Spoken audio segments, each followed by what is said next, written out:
Hi everyone and welcome to Unlock Your Queen. Today I am super excited to have an amazing guest. She is a confidence coach, an educator, a public speaker, and the powerhouse behind You Go Girlfriend. Please welcome Katelin Vincent. Oh, I'm so excited to be on here. Thank you for being here. I'm actually so excited. And after we had our chat a few weeks ago, I'm like, okay, this needs to happen. This needs to happen. So I think one thing that a lot of women are struggling with at the moment is turning up and being confident, especially during intercourse. So what does being confident during intercourse kind of look like to you? Yeah, so I think this is a part that women, really draw on because they want that deep connection. They want to feel satisfied, but yet what a lot of women are doing wrong is they're waiting for that validation from men. They're waiting for that connection for men to feel good about themselves. But what we need to do is actually change the confidence in feeling that you feel so confident in who you are. You should be able to look yourself in the mirror and go, damn, you should be able to look at your vulva and vagina and go oh my God, that's mine. That's my beautiful girl. And I can see her looking prime, she's looking good. We should be able to really be able to tell ourselves, I can turn myself on. And when you actually have that, that is when you're able to acknowledge the confident woman. You see those women that walk down with those sexy boots on and they've got that strut and you're like, oh, I wish I was her. You can be her. It's just about building a relationship with your body and accepting who you are and then learning how to love yourself. Because if you try and learn to love who you are and try and get all this sexiness by the lingerie, all these expectations are going to be I'm still waiting to get that validation from someone else. Rather than going, okay, what is it that I need to accept about myself? So looking more internally instead of externally. And to what you mentioned before, looking at your princess, your little girl, and being you look good. For someone who's looking in the mirror and struggling to accept everything else about themselves, how do they get to that point where they're looking and just loving every part of them? I think when people have that barrier, it's because something has either happened and there's sort of that deeper wound that they actually need to heal. So a lot of the time women have been open to just going, well, I need to do this first step of sex and I need to just have, the penis and the vagina, relationship between the two, rather than actually going, hang on, have I actually connected with her? Have I actually connected with what she actually wants, what she actually needs? Because we have just gone from the masculine way of having sex rather than actually connecting to our womb space. Because we have a relationship with our womb space because we get a period cycle and we also connect with her for so many reasons and we go through every part of our cycle. But when we're able to understand that we need to protect her and we actually need to keep her safe, and if we have gone through something that is traumatic, then we need to understand that you can bridge that relationship again. There is a way of healing it, and it's just about spending time, even if you have two hands on your womb space, and just being and saying to yourself, hey, I'm safe. Hey, I'm really connected to you. And it's okay to be open to new experiences that are respectful. So once you're able to heal that connection and then start to accept that, okay, I'm in this next stage, then you can build that relationship and start a new one. I feel like a lot of the time we're trying to rebirth ourselves and we're trying to get through this new chapter. Then that's the only way is to remove the past and not let it sit there. Because our body holds on to emotions, our body holds on to experiences. It does. Even when we think we've passed something, you sweep it under the carpet, but the dust ends up coming out at some point. And absolutely. It's good to sit in the emotion and work through it before just ignoring it and moving on. So that's why I think some people are trying to jump 10 ships to get to the point of feeling that turned on, sexy, desirable woman, rather than actually going, okay, I need to work with what I have at the moment, and then taking the steps to then feel confident in your body and loving it for the self-esteem part that you want it to be at, making those habits and those choices to be able to get to that point. And then you need to kind of stretch yourself with the experimentation. You need to know what your body wants and what it actually needs. And then you can communicate to your partner and what you want and what you desire. And then you've got to make sure you're hitting that point with them going, this is actually the area that I like, this is what I need. So when people say they don't want to communicate during sex, I'm like, how are you meant to know? You can't actually just guess these things. Yes, you can pull faces and you can make noises and be like, okay, I'm assuming that that's good. But then there's the fakeness and there's the things that actually aren't to that degree.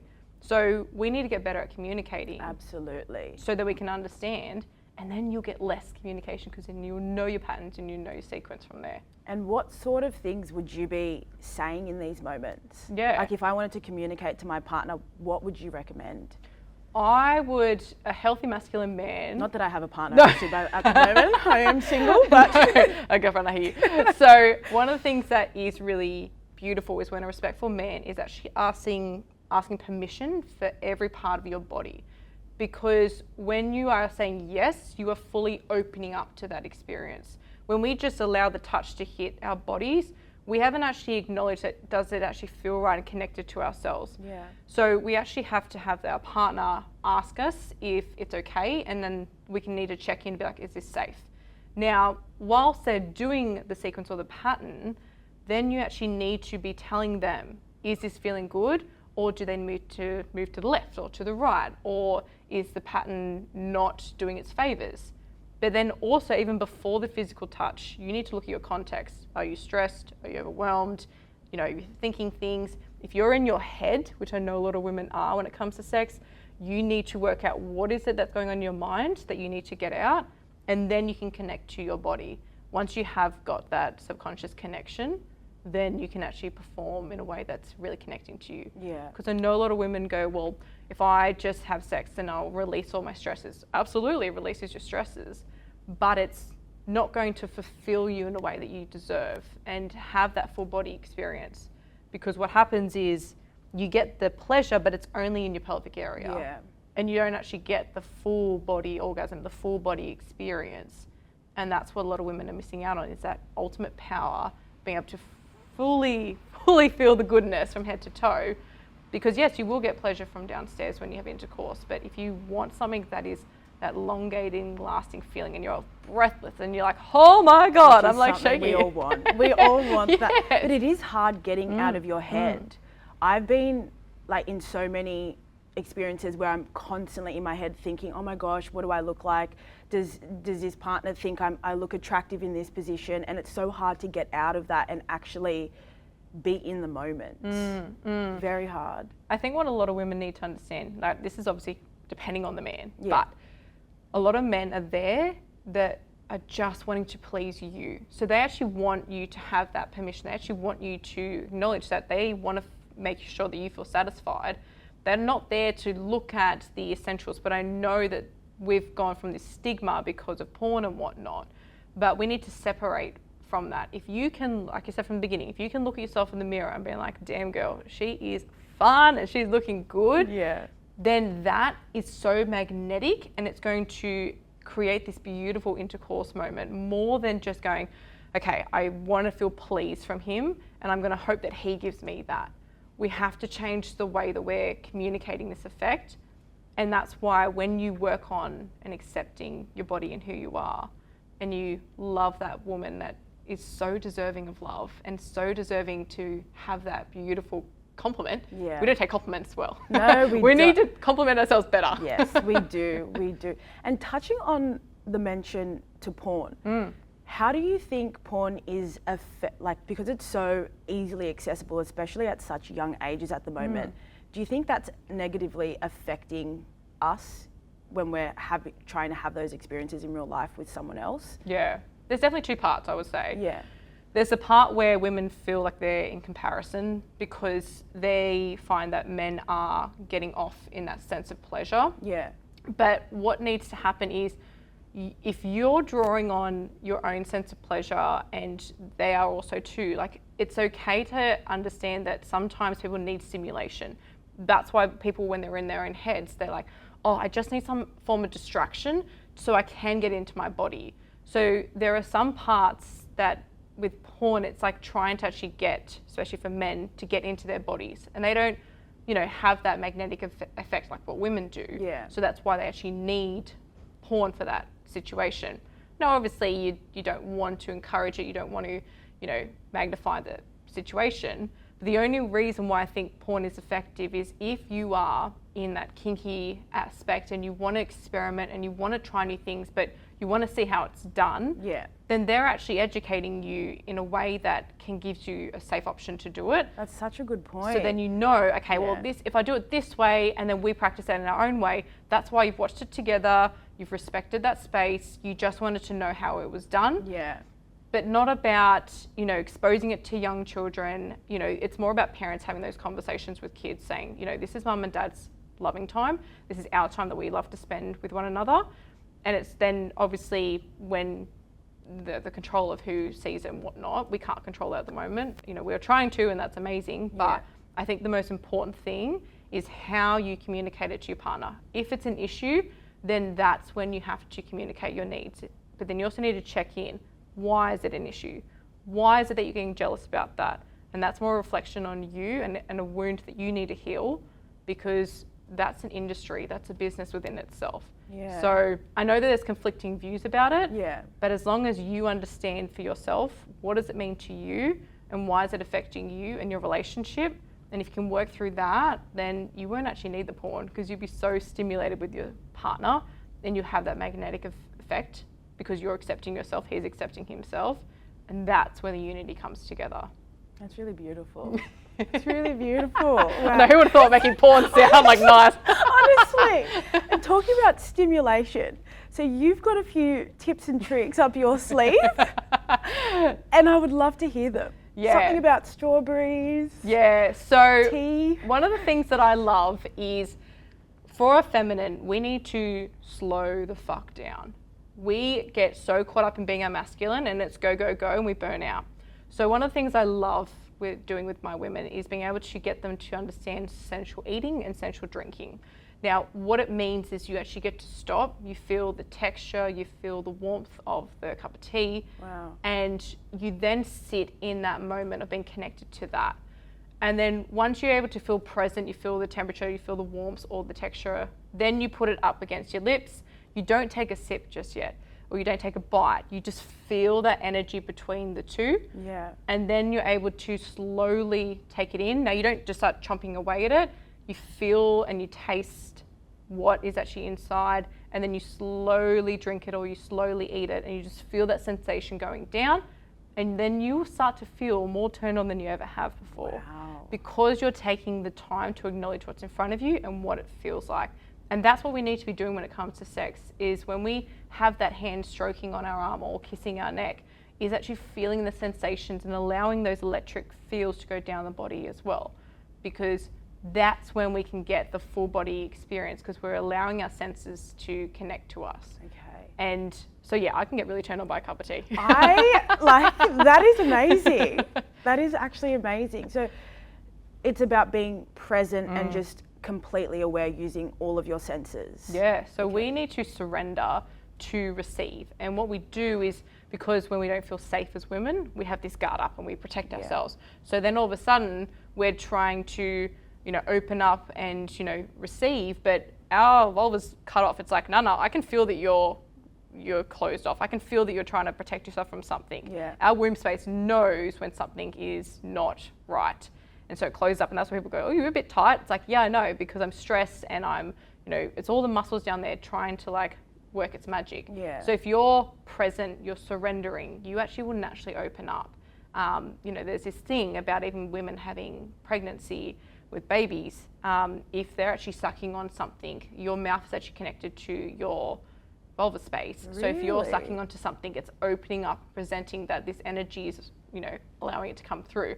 A lot of women would be like, I couldn't do that through pregnancy, but so ideally if you're sucking on something, it allows your vulva to open up naturally. So they're all connected in a way, but if you can actually help create that space and draw it, and that's why breathing is really important as well, because if you're breathing properly, you're then relaxing your body, as we all know, but it's actually opening up downstairs as well. Wow. It's like relaxing those muscles because you're getting oxygen to that area as well. This is so weird, but never weird. I get turned on at the gym. Perfect. After I do a workout, it's so strange. No, that's good. That's really good. Because it's like your dopamine has been activated. Yeah. And obviously your serotonin because you're feeling good. But what you've done is you obviously breathed really well. Yeah. And then your body is just like, oh, all this like adrenaline's pumping through. And I know that a lot of men actually get that as well, because they just feel like it's this fix of like, I can actually go there and I feel really good after. You'd be surprised that a lot of people actually need that warm up process, and that's why people just go, oh, we'll go to foreplay. It's like, no, you actually need your body to wake up and to acknowledge what's going on, and then you can do the activity of, so do a workout together and then come home and drink some tea and get straight into it. And being in your feminine, I feel like that's something that's also very difficult at the moment. Like we're working so hard. Some of us are in our masculine. How do you get into your feminine and stay there? Yeah.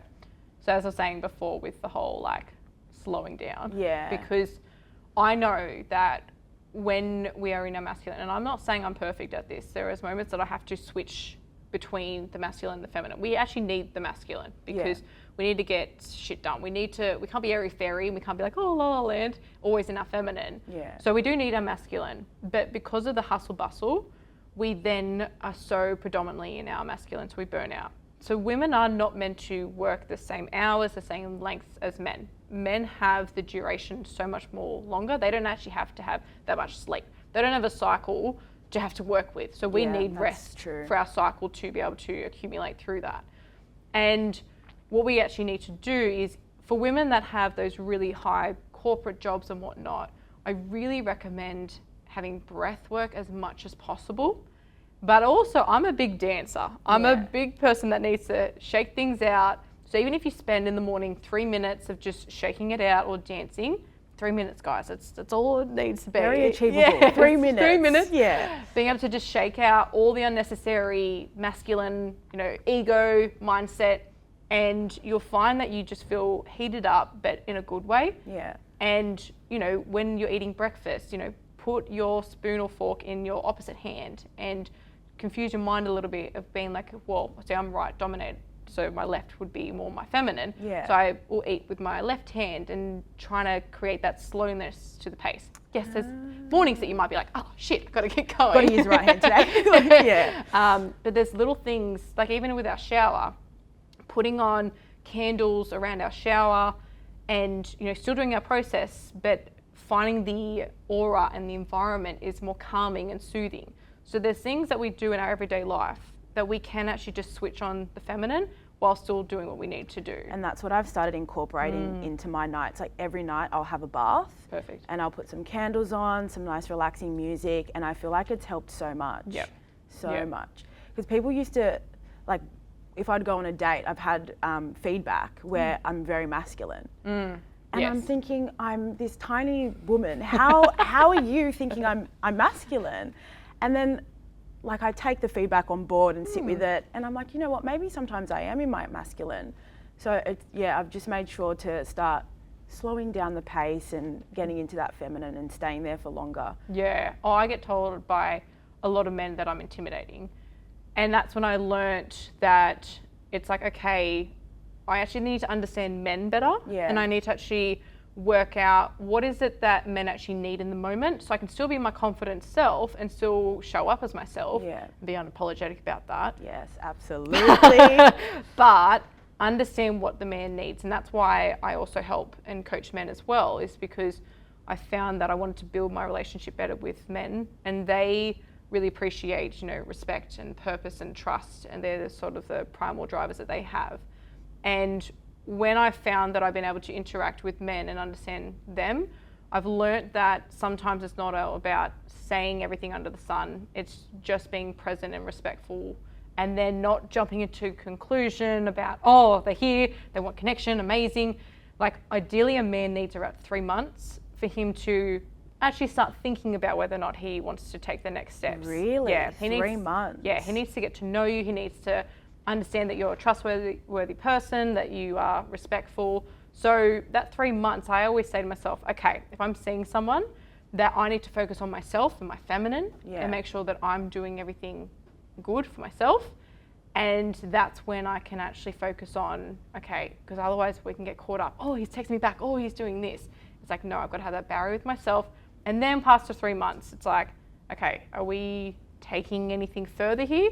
Are we not? Okay, cool, then we're all good. Like, we need to separate ways because I've put in my energy and you're not going to match it to the next step with me, then that's it. So you recommend waiting 3 months before having these conversations? Yep. Do you think with these conversations, it should be led by the woman or the man should be coming in here and making that clear? Yeah, it obviously depends. Yeah. But I would say when it hits the 3 months, you have your voice then and be like, hey, we've spent all this time together. I would love to see this goes further. And then he says no, then cool. Yeah. Fair enough, whatever.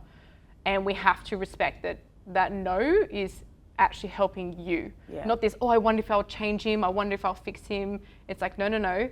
That is for a good reason for you because he was never going to give you the time, the energy that you deserve.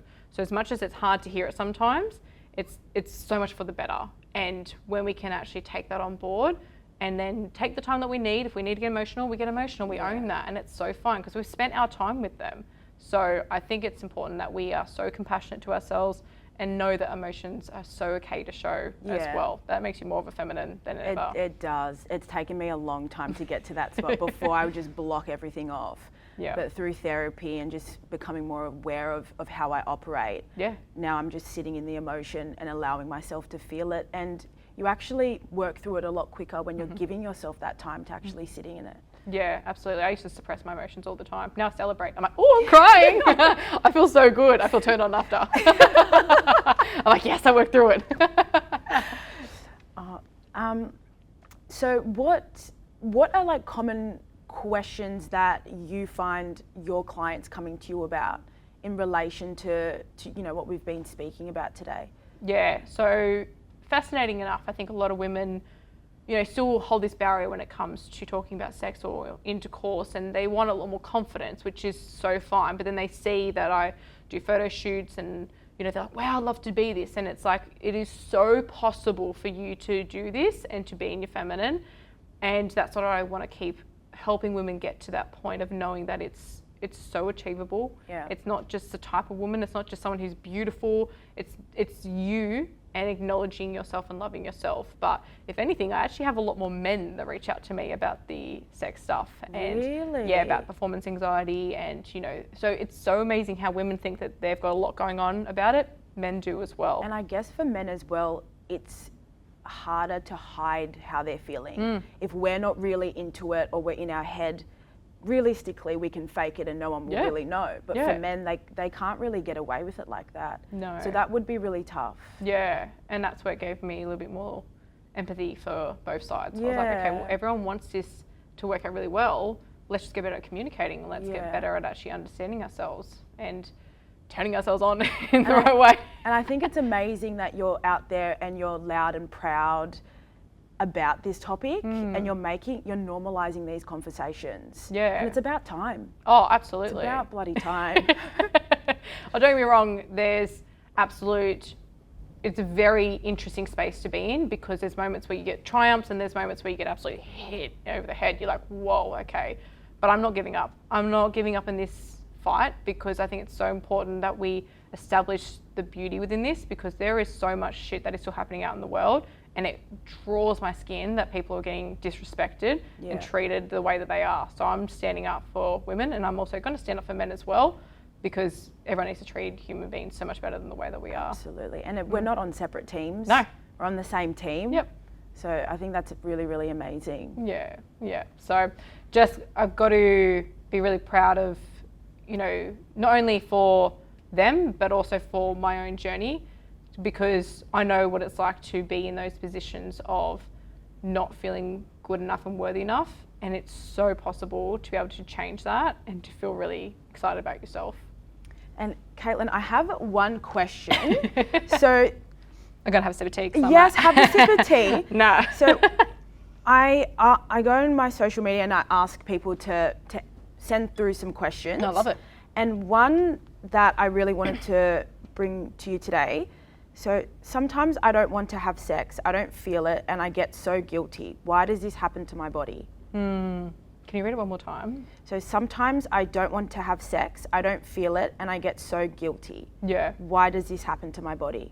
The thing that we have so much pressure on is about that we have to do it all the time, that we have to, you know, have sex and do this. It is amazing that there are some people that have sex maybe once a year. There are some people that have sex, you know, a couple of months. Some people do it every day. Yeah. You have to listen to your body and what your body needs. If you are not ready to do it, then you just got to work on, okay, well, what is it deep down that we need to just connect to yourself and understand who you are?